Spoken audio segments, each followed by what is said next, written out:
Hey all, and welcome back to the HFC playthrough of God of War. You may be saying to yourself, say it, Tom, where's part 1 of the playthrough? That was actually a quick look of the game we did for a patron, so if you haven't seen that, go watch it, then come back, because otherwise you're going to have no idea what we're doing now. But just to fill you in, we're going to the top of the mountain to scatter the ashes of Kratos' wife. See, we're getting all experimental with our playthrough here. Part 1 was a quick look, part 2 is going to be an actual part, and then part 3 is going to be all on a audio disc. And part 4 is the stage play. Part 4 is the stage play, and then part 5 is HFC 362 over 2 days. No, part 5 is just the credits, really. Oh, see, the game's over. We just ran out of material. Yeah, basically. Full disclosure, by the way, we had a few retakes, mostly because I was getting a bit miffed off at the combat and whatnot, because I don't really have chance to, like, practice the combat in between recording sessions, because I would have to create, like, a new save file, and I'm already busy editing and whatnot. So, yeah, needless to say, I've been fumbling with a few of the more bulky enemy types, more of which later. This is also one of those terrible games that has an autosaver that it's not. It makes it really difficult to actually practice and grind out games when the game keeps wanting to, you know, push you ahead of on the plot. It's mostly like cinematic games that have that, I've noticed. Do you think it's to try and make it less gamey? It definitely is, but at the same time, there are certain things about games that are for their own benefit. When we get to it too, those bulky enemies, they have kind of circle indications about when to dodge and when to parry. And I know that the characters themselves have animations to indicate that, but I personally prefer when, you know, it's super gamey, but, you know, having those indications and those overlays over the gameplay. Alright, let me just do this ahead of time. Wrong one, Tom. Come back to me. Send it back. I'm doing a speed run, though, you know. No, I think it's just you're well aware of how the puzzle works. I mean, when you have a hulking mystical thorax, I mean, you should use it to solve every single one of your life problems, really. Does the axe in this game have a name? Oh yeah, it's the Leviathan axe. Yeah, it's the Leviathan axe, so named after, like, the giant water beast. Kind of part of that same family as the Behemoth and Rock. Yeah. ROC, not The Rock, not Dwayne, not Dwayne Rock Johnson. Yeah, well, like, he's one of the frost giants or whatever. No, he's actually the final boss of this game. Comes out singing "You're Welcome" and whatnot. It's actually a rhythm action piece. See, the Rock's coming out to try and tell you that he can motivate you to be an even better dad, but Kratos, in his infinite stubbornness, refuses to get any sort of advice on how to raise his son. Bless up, fam, bless up. That's hell just for me. It's not for you. It was the game saying I did good. Right, come boy. I'm Atreus. You are Kratos. But aren't I the one that's giving you the on-the-side advice? Well, I'm the small child fumbling and alone and cold in this world. You're the guy with the beard. Close enough. I mean, I rock the goatee every once in a while, but that's only because I'm the evil twin. Ah, I suppose so. So who's the good twin? Is that like Good Mondo? I mean, they're out there somewhere doing the good that I'm trying to undo. Okay, and eventually you will meet and fuse and become the true Mexican base monkey. Oh shit! Like, true balance will be brought to the universe. You know, the Fire Nation will get taken down. It'll be great. What the fuck are we even talking about here? Let's indulge in this luscious vista. I can see shrines all over the place, and I know there's Koroks down there to find. See, you go there, and all I think is, I've seen really nice views like this with the whole leaves changing up in Aspen in Colorado. Like, there are mountain paths you can take, and you just see all these yellow and red leaves, and it's gorgeous. So that actually ended up exposing my balls more than I expected. I see pretty thing in video game, and then you're like, yes, well, when I was at Aspen, out in the wild, I saw beautiful changing things. It changed me as a man. Things will never be the same. I don't know if you know this, but a lot of the things that you see in video game are actually based off things that are in the real world that you can go out and see, touch, and experience. Fascinating. No. Untrue, I know, but... Believe me. Send that into Unsolved Mysteries, like Riddler's Can They Believe It? I do not know. Does the real world exist, and are people enjoying it? I hope not. I hate people enjoying stuff. God, it's what drives every single one of my online interactions. Yeah. I'm just gonna keep throwing the axe. I mean, why not? They gave you the ability to, and it's sort of your only long-range option at this part of the game, because welcome to God of War, where the first couple hours are sort of a dredge because you haven't unlocked any of the skill tree upgrades or any of the side abilities, and instead you just have to use your standard combo and just run away like a little girl. Pretty much. Yeah. It's that whole Ludo narrative dissonance, you know, Kratos in conversations is just this ultimate badass, but Kratos in gameplay at the beginning is kinda pathetic. Yeah, that was pretty sweet. I'm a shatterer. Don't shatter gems. We're better than that. Ooh.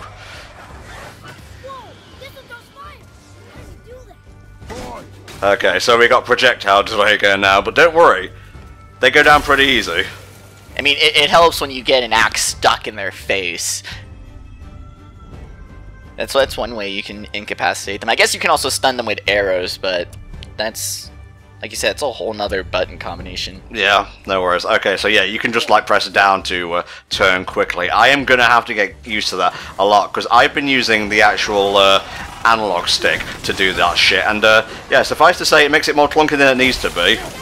Yeah, no, kind of want to pull a 180 on a dime, which is super weird in this game because usually that's only something you see in games that have awkward tank controls, but this game's controls aren't awkward, so why would they include something like that? Everyone gets a piece of Kratos. Just don't let yourself get overwhelmed with them. He doesn't really have any sort of area of effect abilities just yet. No worries, mate, no worries. Parried. Countered. Oh, I want to do an R3 maneuver, but it's not letting me. Darn. Well, we've seen some good ones. I mean, we've seen a fair amount of skulls get crushed in. I've seen a neck get ripped along the sinew. Good stuff. Come on.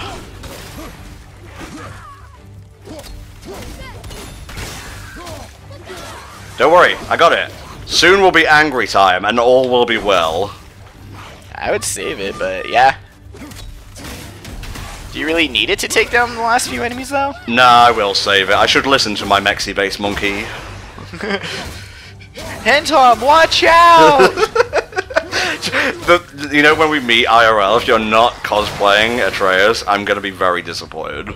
Like, I'm just gonna stop, get a little faux hawk haircut for my Euro trip. If you want to help, Beautiful. Show up. I'll be bold, I'll be white, painted in red, it'll have nothing to do with Kratos, it will confuse everyone. I'm just picturing you, sorry, with like some half-assed Kratos cosplay. Like, and then all I'm getting are Star Wars Kingdom Hearts parking lot video flashbacks. Look, the darkness has taken Kyrie. Hey, watch the camera. I haven't watched that video. I know the memes. What are you doing, Riku? You're part of the darkness, Atreus. Alright, stop, Tom. Stop And then it. we pull out our lifesavers. Yetnar. Okay, so he can read Nordic runes, I suppose. I know a little bit about runes and whatnot. You know, I read the horrible history books as a kid, and I had ones on like Vikings and whatnot. I'm not sure if Vikings had the same runes as the Nords and whatnot, though. So don't quote me on all this shiz. Yeah, and unfortunately, Norse culture and mythology, it's kind of a blind spot for me. I mean, I learned about it in school and stuff, but really, Greek and Egyptian mythology, those just kind of stuck to me. Those stories were always ones that I would remember, whereas Norse mythology, you know, the names I remember, you know, knowing who Thor, Odin, what Ragnarok and stuff was, but really, it was never, they weren't really stories that kind of stuck with me growing up. They were things I had to go back as an adult to learn about, more to understand other pieces of media that were referencing Norse mythology. Yeah, for sure. Like, I just lapped up the concept of mythology as a kid. Like, some people like purists, I guess, were mad at Disney Hercules for diluting the mythos. Oh, That just made me want to learn the original one more. And then I'm like, sweet, 2 cakes / mythologies. Yeah, like, that's the whole point of mythology, is that they're changing stories. They're stories that change throughout time. So this is just Disney's interpretation. Yeah, it's one that makes millions and has permeated our culture, but, you know, it's just different. It's neither bad nor good, really. Okay, so we have a new runic attack, Hell's Touch. Is that meant to be like Hela in Thor Ragnarok? They just stuck an A on the end to make it more feminine? Yeah, kind of. So Hel is definitely the name of the god. Actually, I think she's a goddess. But, yeah, I think they changed that whole thing. Because the thing is, Hel is also the realm that she presides over. Right. And so, you know, that's where we get the English word with 2 L's. So it's always really funny, though, just the whole idea of the afterlife and how much of it is just this huge amalgamation of what the Egyptians, the Greek, the Norse, and even the Celtics believed. And now we just have that all kind of mixed together in sort of Christianity. History's cool like that. You know, we're pretty much a bastardized race of whatever we were now, to be honest. We've, like, mingled and mixed so much that we're just, like, a huge bubbling pile of multicultural garbage, really. Yeah, but it's also the best kind of garbage, because all of these stories get mixed together, and if nothing else, we start to see just what makes them so similar. Like, you start to pull out the proto-myths. Yeah, even the illusions of the 4 elements are an illusion. Are they dead? To everyone but the Avatar, of course. Yes, I fucking love that episode, The Guru. He was also Mr. Frowny in Steven Universe. Oh yeah, he was. I also like how he kind of is a character that just gets sort of dropped. I always thought maybe he wasn't actually alive or real, but he was just maybe more of a lingering spirit. Yeah, oh my god. I thought he was going to come back and teach Lapis that it's okay to be depressed, it doesn't make you a bad person. No, not at all. But you know what does make you a sad, depressing character is when you show up, join the team, go away, come back, don't join the team, and then go away again. Oh, come on, we already have like a Steven Universe thing ongoing here, or should do, because Save the Light should be starting tomorrow, y'all. Oh my god, I love Paper Mario Universe Edition. This guy, he was trying to be all like smart and whatnot, but no, here I am, rock me like a hurricane. I was trying to make a funny and I just ended up shaking you to your core. Yeah. Right, there are bitches around here, but I need my axe. Gotta bring it back to you. I'm gonna play the role of coward throughout most of this because I like to stay alive. I mean, for sure, it's... Like I said, at this point in the game, it's kind of how you have to play. Because you gotta be very reactionary, very... You gotta look for your opportunities to cause destruction as opposed to just being a rampant force of nature. Yep, pretty much. That part comes later, and it seems like it might be even later for this game, just kind of based off the playstyle, the whole 1v1 me while I counter all your big hulking attacks. Kind of doesn't really let you mow enemies down.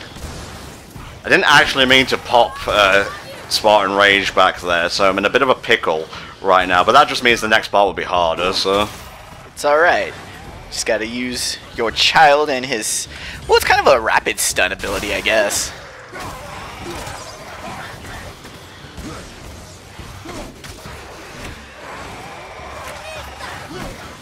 Do it. Booyah. You should just throw the axe in him, get it stuck there, leave it there, and then just have Atreus very slowly work on his bow and arrow accuracy skills. I mean, that's a valid option, you know. Just split up the enemy forces. Might as well. It's just that kind of play style isn't really conducive to a Let's Play format. I guess so, but I will have to take it slower every so often, lest Entom have a little tantrum. Yeah, well, I mean, even Kratos is trying to give everyone some fatherly advice. Take it slow, divide them up, let Atreus be the distraction. Don't always talk over the dialogue, boy. It gets annoying. People can read. Alright, Jontar Marketplace. Trade grounds. Found what used to be a marketplace where gods and giants would meet and trade. Must have been Before the war. You know, the Great War. The Keyblade War. Oh, jeez.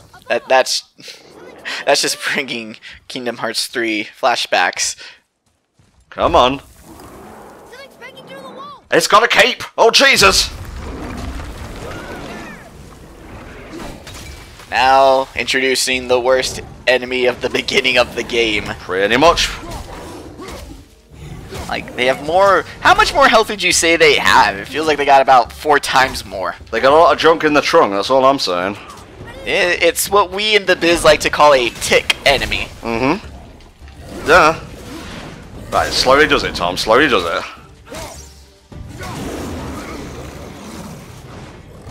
Okay, so they have a 2-combo attack. That's easy to tell then. Just stay clear and watch it. Time it.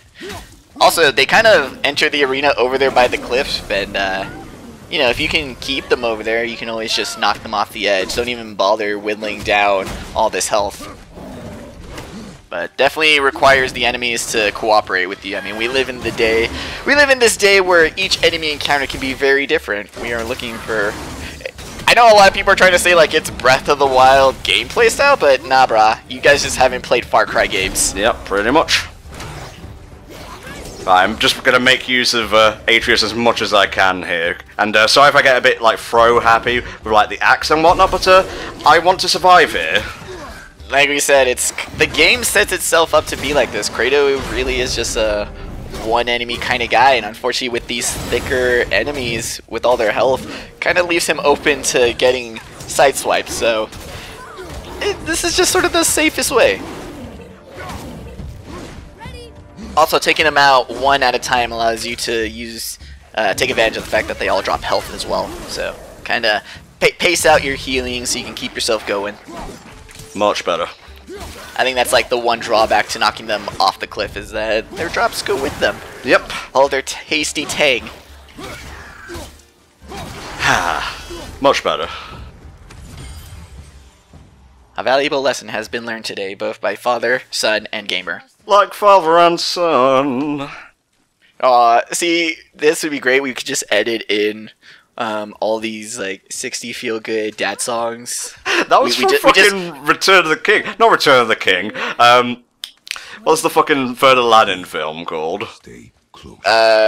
King of Thieves? Thank you. I don't know why Return of the King popped into my mind. Because they both have a king in them?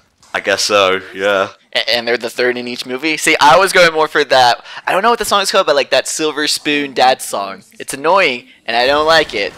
But, you know, it makes people weepy and sad for reasons. Shenanigans are abound, my good Maxie. Who are you? It's not a God of War game if we don't have to kill whatever local mythology's version of witches is. How do you dodge that? Do you just have to use, like, the bow? And not the bow, the shield? You could try it. I would just keep side dodging. Then again, I always tend to be dodge happy in video games. I rarely, if ever, use block, so I'm really bad at games that focus on blocking and parrying. But games that involve dodging, oh, I love it. That's why I way prefer playing Bayonetta over like other 3D action games. Fair enough, man. But it was something I kind of discovered when I played way too much Dissidia, is that I would never actually block my opponent. I would only just ever dodge every single attack, and it's not really good in that game because it doesn't allow you to counter as well. Okay, so we got to get rid of like a force field and whatnot. Really? Like it's bad enough she's a long-range opponent that can teleport and move really fast, but you got to whittle down a force field. No worries, mate. Oh, God of War, you never change with making your enemies as annoying as possible. Yeah, enemies in God of War have always been, at least for me, traditionally annoying. There were a lot of retakes come God of War 2, but such is the way of being in Entom.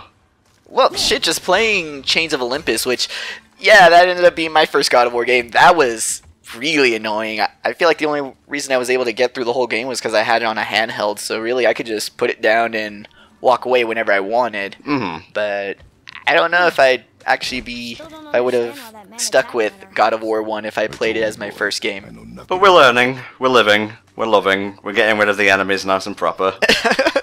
We're hanging on to the edge of tomorrow. Yeah, can't look back. I'll show you what I'm made of.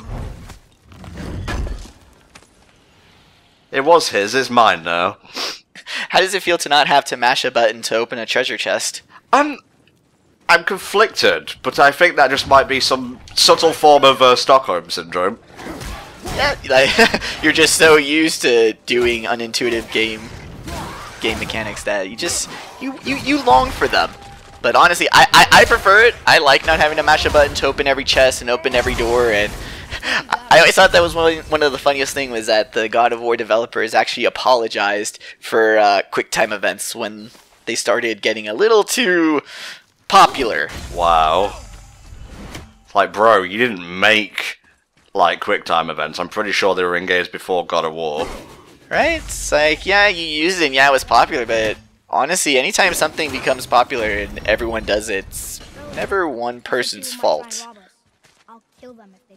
Each individual person who references and uses it, and for the most part were incorrectly using QuickTime events, because they're not intrinsically bad. No. They were just being used really badly around that time, and I'm coming! getting mad. Sorry, I don't fucks with projectile guys, okay? They just have to go and they have to go now. Yeah, I mean, Spartan Rage also increases your speed, so might as well take advantage of it. Yep. Fire! Bring him down! Nice. Alright, I'm feeling much better about this recording take now. It's all good, man. Like I said, just throw the axe and let Atreus handle the rest. Good stuff. Don't forget the quick turn, Tom. It's there for you for using. All the tang, all for me. Is that rune ready for upgrading yet? I'm kind of curious. Check it out. Be under weapon, yeah.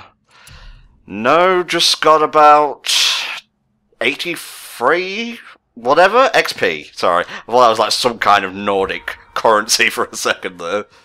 No. Oh, like when Poke Dollars and Yangs and like anytime it's or even better, money. How many monies is it? Ah, if only I had 3 money and no Atreus's.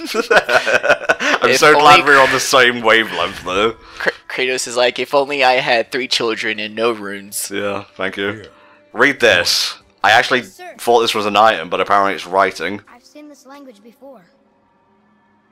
I mean, I guess literacy counts as a player skill. You know, Kratos isn't just trying to be nice. He actually doesn't know how to read. It's in a completely different language. Alright, I'm going to take a run up here and give it the honest college try. Svartalfheim sealed. The realm of the dwarves is secured. For a promise of security from the rovers of hell, they have made Asgard custodian to their borders. Now the Vanir will have no hope of Svartalfheim's aid, thanks to Odin's foresight. The elves remain sufficiently distracted. All plans proceed. The Raven Keeper. And I guess around this time is when the rings are being forged too, I guess? Maxie. I saw dwarves and I saw elves. Fair dues, man. I was thinking the same thing. Oh, poor people who are fans of Norse mythology. They must hate Tolkien. Yeah.